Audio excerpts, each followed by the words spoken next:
Ooh. Are we I doing just set up like this the whole time,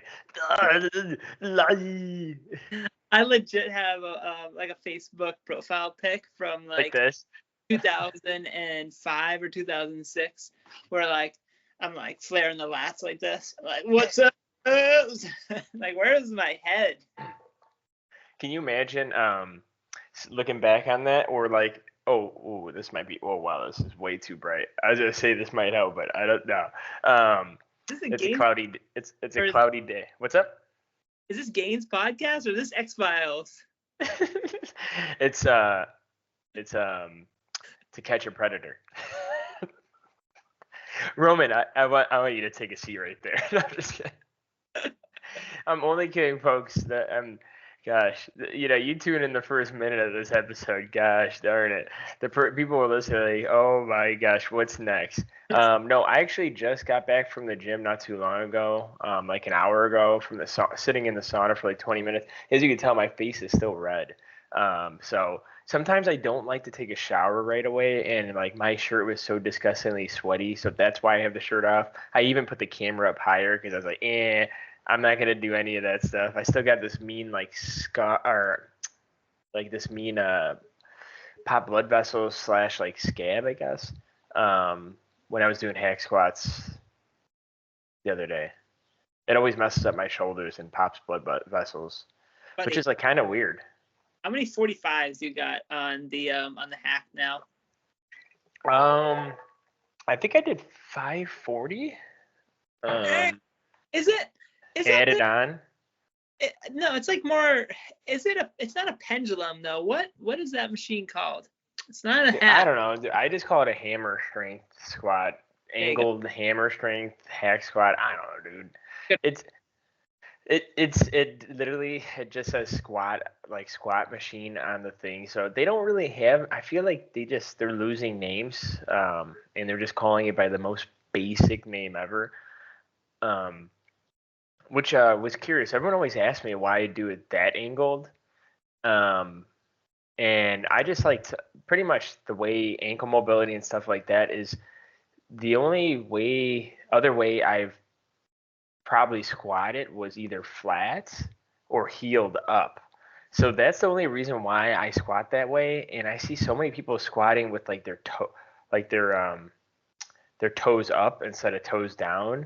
And like when especially it comes to like following people and like watching people like squat or like rehab or work on their knees, yada yada yada. I've never seen anyone really do toes down. So that like position, or no, sorry, yeah, toes down, toes up, sorry, toes up. Now I'm screwing myself up, but I've never seen that position. Like someone was talking to me about it the other day. This new gym member, he's pretty jacked too.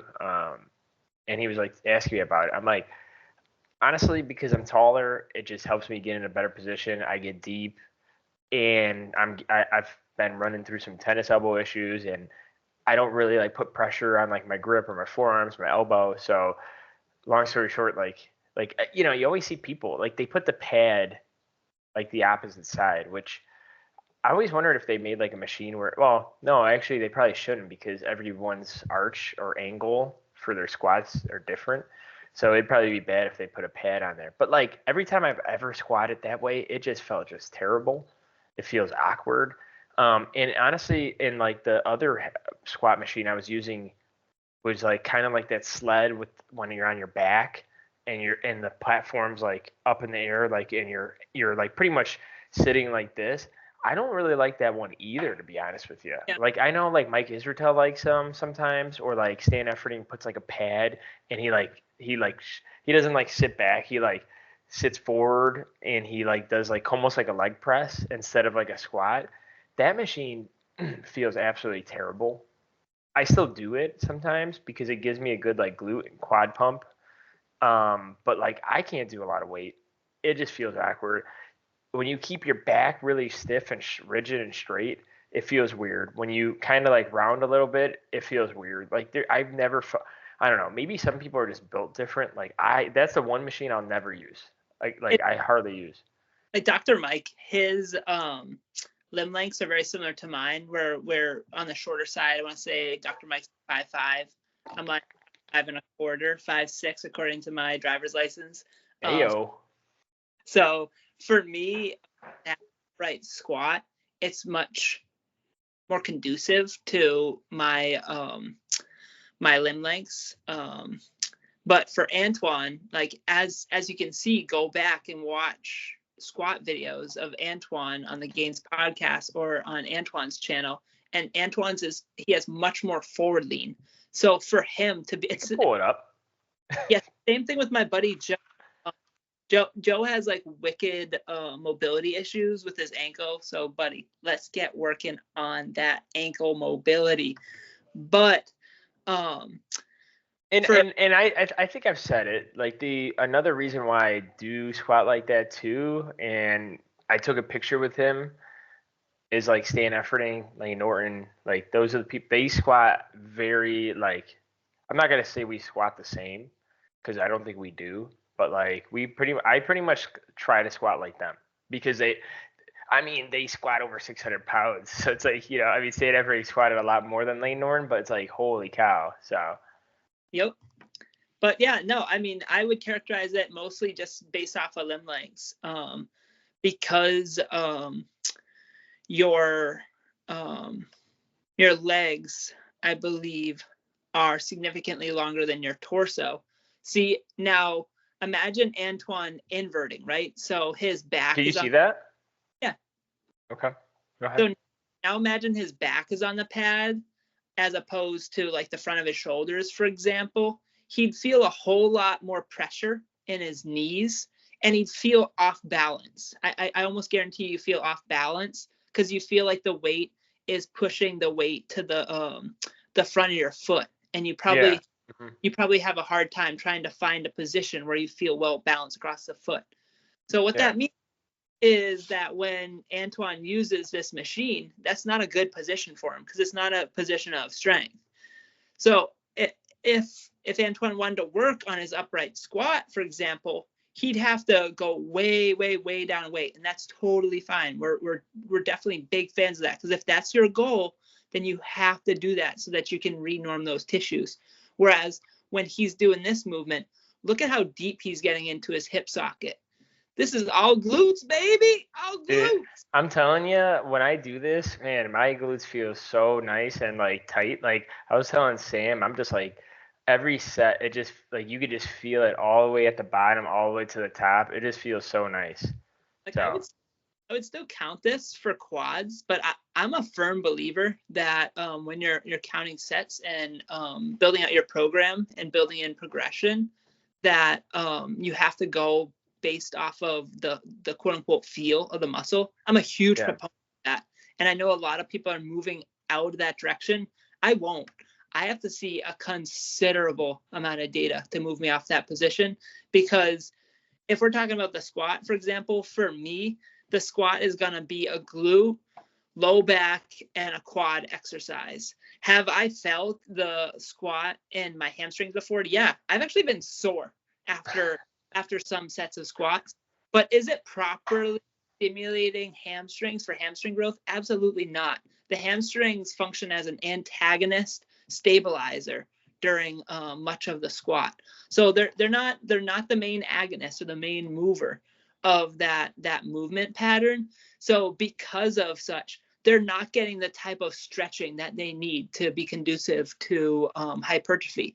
They're not getting the type of concentric loading they need to be conducive of hypertrophy. And they're not getting the type of isometric contraction that they need to be conducive to hypertrophy.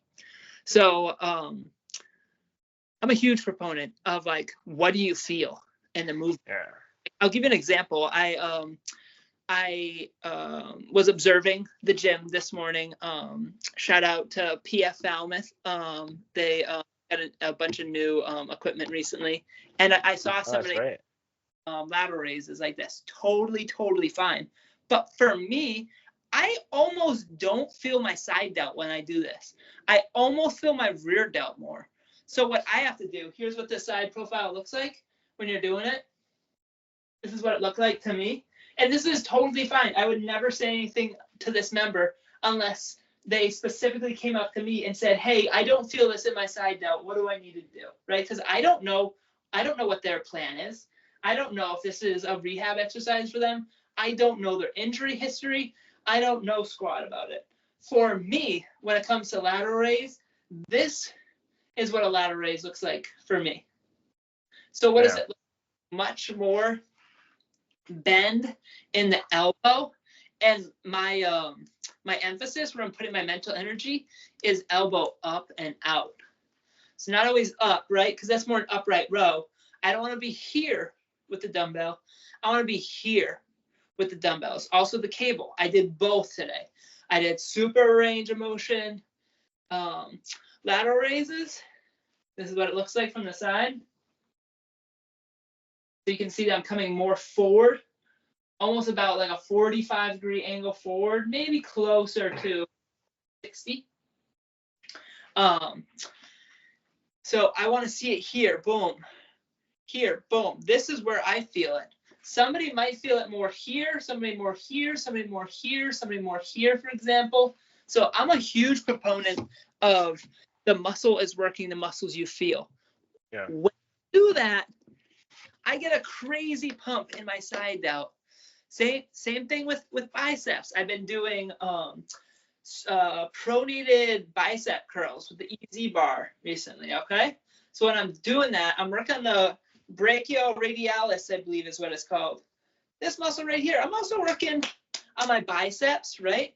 But the bicep, one of the main jobs of the bicep is to supinate the wrist joint, okay? Supinate the wrist joint, right? Because the action is pulling on the bones of the lower arm, right? I want to say it's radius and ulna, but I could be mistaken. So one of the primary movements of the bicep is to supinate or twist the hand up. When we're working on a pronated easy curl, still working on the bicep, but I get much more soreness and I get a pump in my forearm flexors. So this is what I'm using it for. I'm also using it for this. I'm also giving myself a break, which gets us to today's topic, folks. Boom! Variation extremely important when it comes to both developing muscle bellies, but also preventing injuries. This is injuries related to gym activities, so hypertrophy-related injuries. These are gym-related activities such as preventing injuries to powerlifting athletes, CrossFit athletes. This is sport-specific avoidance as well. So what does this look like? Ooh, we're getting the meat and potatoes, Gainz Nation. And Antoine, interrupt me at any point. But what this looks like is a long distance runner shouldn't always run long distance. Every once in a while, a long distance runner should probably do some sprints. They should do a little bit shorter runs at a faster pace. What's that going to do? That's going to build that high end tolerance, right? So we're taking a runner, for example. But can a runner get by with not working on the gym? Not for too long. You might be able to do it for a few years, but especially as you're starting to age out and up, as Antoine and I are, we're in the prime of our lives right now. But this is really important because you hear us echo this often, right? Gainz Nation, and you might deal with a similar situation where you're like, hey, as I'm getting older, like the bumps, nicks, like cuts, like bruises, like they're taking longer to heal, and that's okay. It's important that we keep moving in life, right? So what we need to do is we need to make sure that we have a degree of variation built into our exercise regimens and programs. So let's go back to that runner example. I'd focus a lot on lower body development. Upper body, very important. It's very important that your shoulders can flex and extend in a way that feels comfortable. If you cannot, if you have maybe a soreness or some type of dysfunction in your pectorals, for example, your pectoral muscles, that can make this movement very, very painful. So upper body is still very important. But the things we want to focus on are big, powerful glutes. Again, my buddy Joe, you gotta do hip thrusts, buddy. Trust the thrust. That video, when you watch this, of you doing 3 sets of 10 to 20 reps of bodyweight hip thrusts. This is your challenge, buddy. Love you. Your glutes. The thrust is a must. Follow Brett Contreras if you don't already. Glute Lab, amazing information. You don't have to do everything the Glute Lab ladies do, but there's a lot to glean from that, okay? Roman only goes on Brett Contreras' Instagram because of that. My IG, I only follow Brett and the Glute Lab folks. Now I'm just sorry, Shane. Roman's desire is to have the biggest glutes yet. Man, actually, since my injury, I actually think my glutes have shrunk quite a bit. So that's why I'm kind of proud of my upper body development, because I think it's indicative of how much it's grown. Because like my booty isn't as bootylicious as it once was. I remember when we would walk like during breaks and like during work between like 2019, my butt was so big, buddy. I ripped out of, I kid you not, Gainz Nation, I would rip out of work pants like every 2 to 3 months. I'd have a huge rip in the crotch, and it was always from my juicy booty. So I was like a 28-inch waist back then. And if I got anything smaller than a 32, it would be like gone in 2 to 3 months. It was absolutely ridiculous. So we covered glutes for our running folks. Don't neglect the low back, Gainz Nation. There was a study done by NFL teams recently, and they looked at asymmetries between the hamstring muscles, and they found that those that had significant asymmetries, I want to say in the 25 to 30% plus strength-related asymmetries, they were at a higher incidence risk rate to injure their hamstring during. So what can we take from this? We want to, as much as possible, try to level out those asymmetries. We're always going to have asymmetries. Whenever I pose for a photo, I always notice that there's asymmetries in my face. It's because I got a weird face, Gainz Nation. That's how it is. I just got a weird face, okay? What do you want? But all jokes aside, and in admitting my weird looking face, asymmetries are part of life, but we want to try and shrink those discrepancies. I believe some of the findings of that study were that when the asymmetries got closer to 10, the incidence rate risk of hamstring related injuries in the NFL in particular, so very niche, right, dropped precipitously. So whenever possible, one thing that I will do, for example, when I notice that I have asymmetries, strength asymmetries, so let's say you're going to test, you're doing unilateral movements because you've watched the unilateral podcast that the Gainz Podcast put out. You got amazing, unbelievable, industry-leading information. I'm just kind of pumping up I'm the pump man for the podcast right now.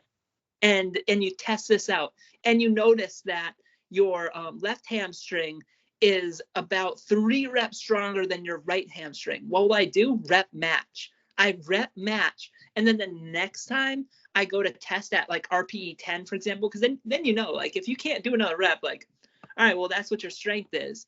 And then that you find that you have like a 2 or 1 rep asymmetry, keep going. Rep match, rep match. What does that look like? Let's say the RPE for the new cycle is RPE 7, for example, and your left hamstring, you could do 13 at a designated weight reps, and the right, you could only do 10. Well, you gotta match. So the left hamstring is gonna do 10 reps. The right hamstring's gonna do 10 reps. Let us know if you have any questions about that. Extremely important training methodology that I built into my training, and I did it somewhat intuitively, but this is something that the personal training community has talked about for quite a while. So some of the research is just catching up to this. This is how science works sometimes. So I'm getting a little bit off the beaten path. I want to give Antoine an opportunity to jump in here. So we're talking about our running, folks. Yes, running, super important for our heart, for our bones, our musculoskeletal system. Extremely important, right? If you hate running, you don't have to run. There's so many other things you do. But if you love running, awesome. I also love running. I need to get back into it. I've probably jogged like 3 times in the past 10 days. I'm pretty proud of myself. I got to keep going. I'm motivating myself. Let's get it, Gainz Nation. So, glute gains, very important. Joe, again, send me that video, buddy. How come you haven't sent me that video? It's because we haven't posted the Gainz podcast yet. Next to that, I also want to see people treating their low back right. I want to see some sort of low back movement. It can be isometrics with your wide stance deadlifts. That's fine. I'd really love to see some sort of back extension. I love back extensions. GHDs are totally fine. Now let's talk about our ankles. I want to see you working your the back of your calf muscles, so your gastrocnemius muscles, right? But I want to see you working the front of your calves. What does that mean? That's your tibialis anterior, baby. Go to Squat University. So what we're going to be working on are tib raises. Again, Squat University on Instagram. Got unbelievable content. I want to see you start to level out those strength imbalances in between the front and the back of your calves. We know the quads are important. Let's get some big, juicy tree trunk quads. We know the hamstrings are important. We just talked about like 10 minutes about cutting edge, exclusive data, science coming out of the NFL, multi-million-dollar study, super cool stuff. Check it out if you're interested. But I also want you to focus on building up the back of the calves. No more calves just for the ladies, okay, Omar Isaf?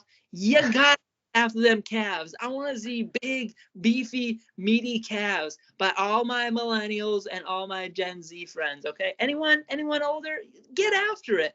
All folks. I want to see everybody getting after the Gainz calf nation. But let's not ignore the feet. One thing that I really like about calf raises that's strengthening the flexion muscles, the plantar flexion muscles of the foot, is a calf raise where I'll give you the side view. I'm going to move this pair of socks here. I feel like I am a magician today. I want to see where the calves are dipping below the plane of the surface.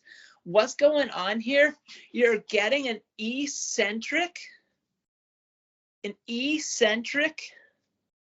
movement of the plantar flexion muscles, so the plantar fascia. And when you're coming up like this, we are also getting a good stretch on the foot. So I want to see a good stretch down here. We're stretching that calf muscle, right? Move it a little bit more. Hopefully you don't fall, Gainz Nation.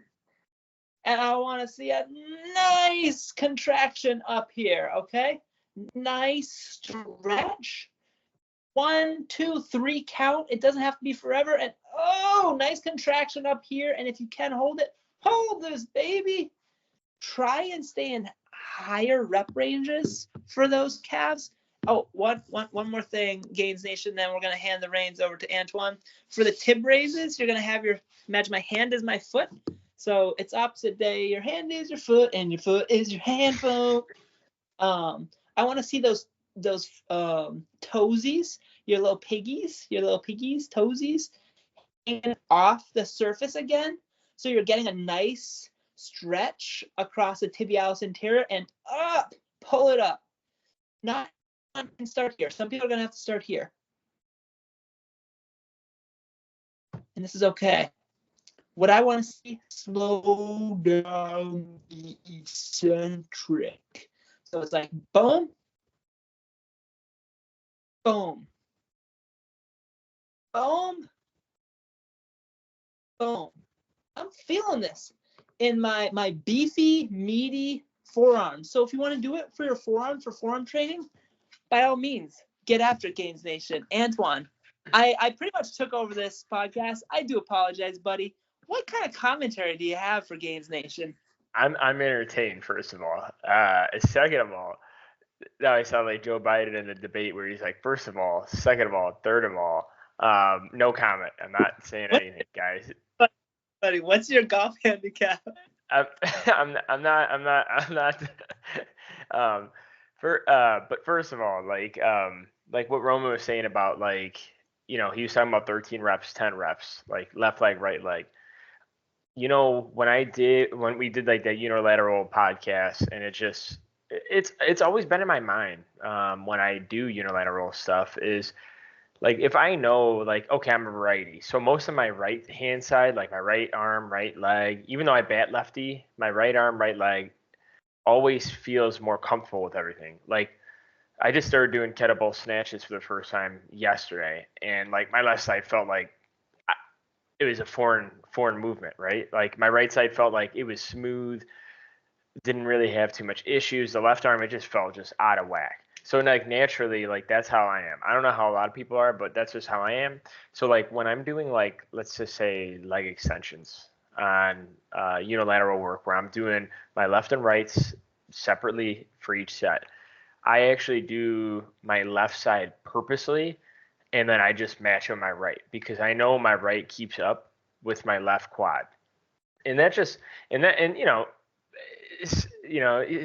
sometimes you don't need the science behind that, right? It kind of makes sense, right? It's just like it's kind of simple. Like it's not like Roman's saying some cutting edge information, right? But like it's like even if you didn't hear that, like if you went in the gym and you did your right leg and you did like 15 and then your left leg 10, like do you really think that's going to help you like 5 years from now? Probably not. Like 5 years from now, if you kept doing that and like you kept on hitting 5 more reps like every time, and then you got up to like 15 and 20, the right leg's up to 20, and then you increase the weight, and then it's like 10 and 5, and then it's 15 and 10. Like like even if you just kept increasing the reps by 5, and then you introduce increasing the weight, that volume is just going to keep like piling, especially for 5 years. I don't even want to know. Like, there's obviously never going to be a study on this, but like, I couldn't even tell you how much like your right leg, all of a sudden you're wearing jeans, and like the left pant leg, like the thigh is just so loose, and then your right leg just. Believe it or not, so this is epidemiological data that we'd have to pull, but we can pull that data. So what we'd have to look at, if we were looking at lower body training, for example, is individuals that broke a portion of their leg and still continue to train the other leg, and the control group is the group that didn't train. So maybe a potential interesting conversation for other podcast, Gainz Nation. We have touched upon that briefly in the past, but there is some epidemiological data that we could pull that would examine that type of a phenomena. See, there you go, just like that. And the second thing I want to say before we end this is, like Roman was saying, the variable stuff is like great. And honestly, I kind of been falling off from it because I was talking to Garrett the other day, the one that was on our podcast, Ascended Fitness. Very awesome guy. I actually play games with him sometimes too. So him and I have been chatting up a lot more after that podcast because I didn't realize he was a gamer as much, and so we chit chat a little bit more, and he's definitely going to be on again. But we were talking about like eating, right?